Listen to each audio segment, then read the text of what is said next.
Hey guys, we are back for another action figure review. Today we have a familiar figure, the alternate version of Grisa from Snail Shell. In a new red color scheme, we have the alternate version of the box, colored red, instead of the blue original colors. The box is decorated with gold trims, a silhouette of the figure in the background, with Chinese letters for Resurrected Cross Grisa in red, and monsters spelled out in bones and mummy wrapping underneath. The back of the box has more similar details like that gold trim, along with Adventure in Another World in a large red text at the center. A genuine authenticity scratch-off sticker at the side that links to the official WeChat, and a more caution text, figure specifications, and links to social media at the bottom. Like the other RPG series boxes, the side of the box resembles a book spine, matching all of the other releases, with logos here seen on the front and back of the box with more gold trim. Most import figures are wrapped in tissue to protect the box and signify that the figure has not been tampered with. Unfortunately, you will need to rip open the tissue to get the figure out as it's taped down all over. Removing the plastic tray from the bottom of the box will let you slide out the entire tray in one easy pull.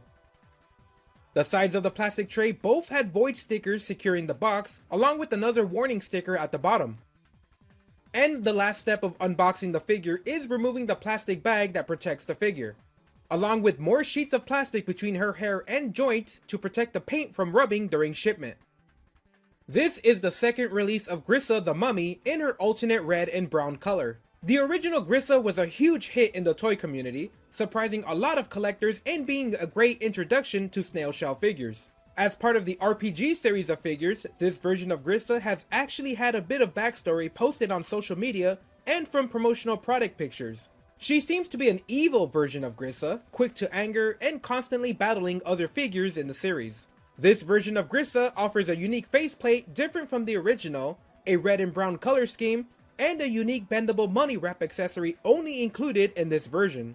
Unlike the other alternate color releases, this one has some unique accessories compared to the original. Let's check out some of the details of the figure.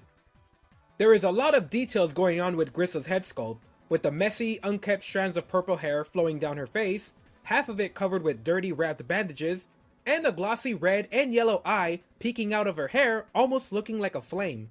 Two small black eyebrows are cartoonishly positioned above the hair, and we have a spider web for the eyelashes of the figure. She has an open drooling mouth with a red tongue, and a small anime-style bump for the nose to finish off the details of the face. A feature that will be used throughout this figure is the UV reactive red glow on some of the parts of the body. Here we can see how the eye and tongue glow when reacting to a UV light. Over at the side we can see the strands of hair flowing down the side, with their elf-like ears slightly poking out of the hair, with those dirty bandages wrapping around to the back of her head. The hair on this figure is very long and large, and it spreads out open like a fan, with each strand of hair resembling a cloth wrapping used on the body. A small bow tie is made up of mummy straps is seen on the chest, with the wrapped up neck using those dirty wraps. The chest is mostly exposed, with the mummy wrap being used as a sling type bikini over the large breast of the figure. Just like the original, the areolas of the breast are also UV reactive, glowing a bright red under UV light. Removing the head of the figure, we can take a look at the back that will be rarely seen. A bit of rags hanging down from the shoulder and neck, and some definition in tone in the back muscles, showing off the grooves in the body. The classic snail shell style of thin shoulders are used here, with the exception of having a wild spiral of mummy wrapping twisting around the biceps of the figure. The arms are wrapped in more bandages, with a large spiral attached to the wrist acting as the cuffs of the figure. The pre-installed hands are in an open claw grip with exposed fingertips. Over at the waist we can see even more of the stomach, where we can see the details like the indent for the navel, and underneath the bikini style underwear made up of more bandages. The bikini style underwear wraps up to the back, exposing the butt of the figure, with more details in the body like the small dimples on her lower back and that large socket to be used with the stand later in the review. More bandages wrap around the thighs, with each leg having its own unique design of the wraps. A heavy wash of brown is used here, making the bandages look more dirty. The legs are covered by the twisting tornado design of wraps circling around the lower legs. The bandages are dirtied up with a wash of light brown, with more folds and small cuts to detail the bandages. We finish up the details of the figure with the feet. Wrapped in even more bandages, the feet are completely covered with only small grooves in the sculpting. Let's take a look at the articulation. Starting off, we have a neck that can rotate left and right, and with such a large hair sculpt, there's only so much downward and upward motion you can get before the hair locks it into place. We have the same issue when looking left and right before it taps the shoulder. The arms do open up, but rotation will be blocked by the hair sculpt and even the chest of the figure. You can finesse the shoulder to get more poses, but the hair will get in the way.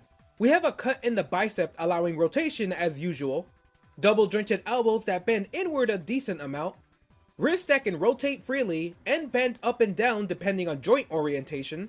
We have a ball joint at the chest, but with such a large breast sculpt and a thin body, we don't have much rotation or bending before the sculpt locks into place. The legs can open to the side, but these thighs are much more thicker than usual snail shell legs. You'll start to hit the limit very early thanks to the thick sculpt. A similar issue with the backside of the figure, as the butt is pretty thick and won't let you bend backwards even if this figure has no butt plate sculpting like the others do. We have a cut in the thighs for rotation, double jointed knees that bend back with a tight enough reach to get some great sitting positions, ankles that rotate and bend up and down, and the foot that twists. Snail Shell releases figures in the 1/12 scale, and Grisa stands at 148mm, a slight bit shorter than the average Snail Shell figure that are usually around 155mm. Standing here next to Milk Tea Girl, we can see that Grisa has a unique body size and proportions compared to a more natural looking figure. Annalise stands tall thanks to her heels, and as one of the taller Snail Shell figures really makes Grisa look small in comparison. Second Axe releases figures in their own non-scale size, and are usually on the taller side, but next to the short Grisa seems a bit larger.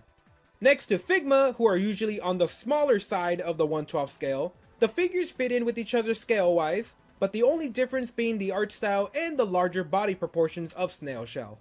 Hasbro's 1/12 scale figures are usually all around 6 inches tall, with all the figures averaging the same height throughout different toy series. They still fit in very well with Grisa's size. Jada Toys scale their characters accurately to their in-game heights, so we have a wide range of characters and sizes, but most will pair perfectly fine with Grisa. We have a similar result with Storm Arena figures who fit into the 1/12 scale perfectly. Mythic Legions have a ton of great undead figures to pair up with Grisa. Unfortunately, they are on the larger side of the 1/12 scale, and thanks to the bulky head sculpts and armor, they usually are much larger than all import figures. Starting off with the accessories, we have a warranty card with social media information at the front, a instructions booklet showing you how to install every accessory, and a page for creative ideas for the wires. Unique to this version of Grisa, we have a bag with bendable straps, made of a soft plastic flat wire, with metal bendable wires on each side to keep a pose. Unique to this version of Grisa is a angry face. We can notice the empty sockets for the articulated eyes, as this face is just printed on. As with the rest of the figure, the red is UV reactive on both the eyes and the mouth. Another faceplate in a sad and sickly look. Just like the other face, there are no articulated eyes. The eyes and mouth of this face are also reflective. Most import figures have the same way of swapping out faces. We first remove the front hairpiece and the faceplate along with it. Then we can socket in a new face. Then the front hairpiece covering it back up. One thing to note is that the eyebrows on the front hairpiece here can be rotated. We have the classic Snail Shell eye poser with the crosshead to attach to the eyes. After socketing it into the eyes, we can then move the eyes and repose them.